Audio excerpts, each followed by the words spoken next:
Welcome back to Melissa Talks, where we talk all things uniquely you. As you can see, today's episode is about Championship Sunday. 4 teams, one dream. All right, let's get started here as we look at some of the biggest moments in football here with overall clarity, energy, and just a little bit of attitude. And you know who I am, Melissa here, and today we're diving into Championship Sunday, the final stop before the Super Bowl. Now, in the AFC, the New England Patriots traveled to Denver to face the Broncos.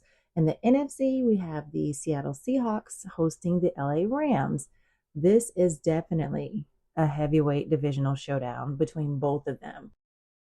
Let's get into it now. Looking at the AFC Championship game, we have the Patriots at the Broncos. This will kick off in Denver, Mile High Stadium. We know altitude can be a problem for some players, and the New England Patriots will be led by a rookie quarterback, Drake May. I got to go back and look at the last time an actual rookie quarterback was moving to the AFC Championship game and potentially the Super Bowl. All right. So they're going to take on the Denver Broncos, as I said, and backup quarterback Jarrett Stidham is going to be leading the charge with the Broncos. Unfortunately, Bo Nix was injured, and it's now the quarterback. That is the backup. All right. This Patriots team we know has taken on the identity of their new head coach, Mike Vrabel, and he's been a few places. The last place I believe he was in Washington, and prior to that in Tennessee. He is tough, disciplined, physical, and absolutely unbothered by the pressure.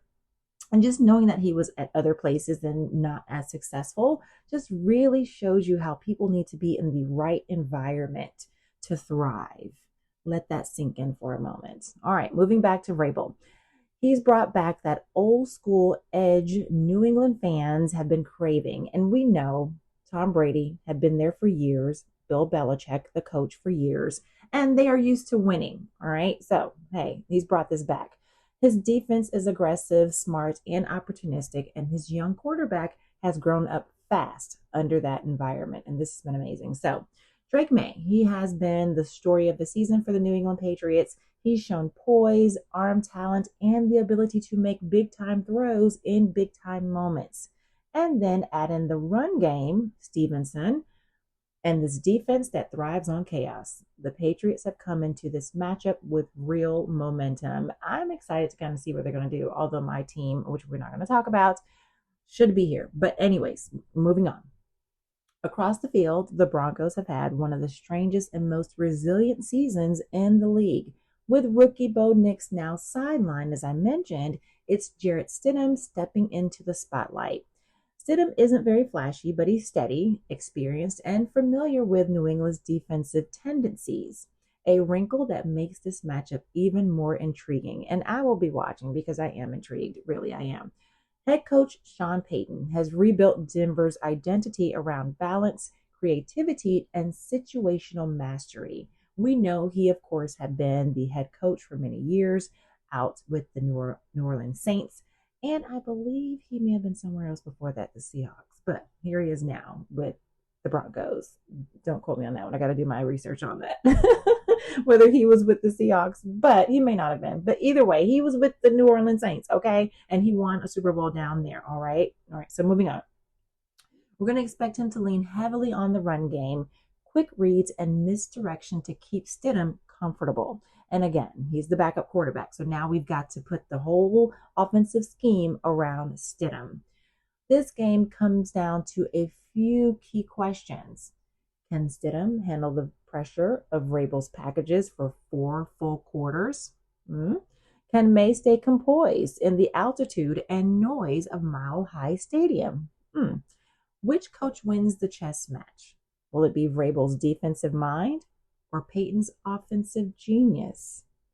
Again, this is going to be a good game. This one has the feel of a grinded out field position, last possession win kind of a game. We shall see. Now, moving into the NFC Championship between the LA Rams and the Seattle Seahawks. Sunday night, The NFC Championship takes center stage in Seattle, so that's where they will be. The Seahawks will host the LA Rams in this rivalry game with everything on the line. Seattle has been one of the league's most balanced teams this season, with quarterback Sam Darnold and him reviving his career. And he's been a few different places as well. So back to that, getting the person into the right environment overall concept. He's playing efficient, confident football behind a strong run game led by Kenneth Walker III. Walker's physicality sets the tone, and when he's rolling, this offense becomes incredibly difficult to defend. Now, the Seahawks do have a good receiving core with DK Metcalf, which we are all very familiar with, and Jackson Smith. So, this deep supporting cast gives Darnold the team tools to attack every level of the field. And on the sideline, we have head coach Mike McDaniel. Of course, he's brought a sharp, modern defensive identity that thrives on disguise and discipline. But standing in their way is the Rams, as we mentioned, and we know how they like to win in January. So quarterback Matthew Stafford remains one of the toughest, most fearless competitors in the league. And he's been around a few different places as well and getting him in the right environment. We know he was at the Detroit Lions for years and then moved here, and Rams quarterback moved there. So he's surrounded by dangerous trios and weapons as well. As we know, Puka Nacua, at one point watching the game, I'm like, is he the only one? Is he the only one that can catch the ball? Is he the only one that can actually score? Because that's all you hear when it comes to the actual commentators naming somebody. Puka Nacua, Puka Nacua. So I'm excited and happy for him. But does anybody else do anything on the field? And they do. We have Davante Adams. But when it comes to Puka Nacua, he is a breakout star with elite toughness and route running. And he has a really good backstory. So if you don't know much about him, go look it up in his family. Davante Adams, still one of the best separators in football. He's been around for many years, been to a few different places. Now he's here and he's thriving.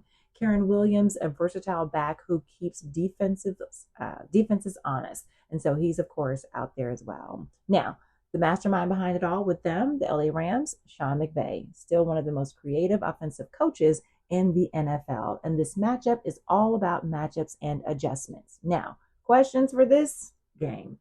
Can Seattle's secondary handle Nacua and Adams without giving up explosive plays? Can the Rams slow down Kenneth Walker and force Darnold into long third downs? Which coach makes the better halftime adjustments, McVay or McDonald? Overall, expect some fireworks, momentum swings, and a playoff atmosphere that only Seattle can deliver. Now, some overall themes as we get ready to close this podcast episode. Quarterbacks under pressure. Now, May and Darnold are trying to cement themselves as franchise leaders. Stidham is fighting for the biggest win of his career as a backup quarterback. Stafford is chasing another ring. He's been there, done that. Happy for him. Coaching heavyweights. Vrabel versus Sean Payton in the AFC. McVay versus McDonald in the NFC. These are elite minds shaping elite games. Hostile environments. I've already mentioned Mile High Stadium with the altitude, but it's also going to be cold. Then we have Lumen's Field and the deafening noise. Road teams will need composure, discipline, and patience. My final thoughts for this, good people. 4 teams, 2 games, 1 unforgettable Sunday, all looking to get to Super Bowl 59. Will Vrabel and his rookie quarterback punch New England's ticket back to the Super Bowl? Can Sean Payton and Jarrett Stidham, the backup quarterback, shock the world in Denver? Will Seattle ride its balance and home field advantage to the NFC crown? Or do McVay and Stafford have one more playoff run in them? It's going to be one good Sunday to remember here, great people. I am excited about it and really looking forward to it all. And I hope you are too, if you are, of course, a football fan such as I am. All right, so as we close this out, that's all for today's episode of Her Huddle. Enjoy Championship Sunday, every snap, every adjustment, every moment, and we'll be back next week to break down the Super Bowl matchup and how these games were won. Until then, bye.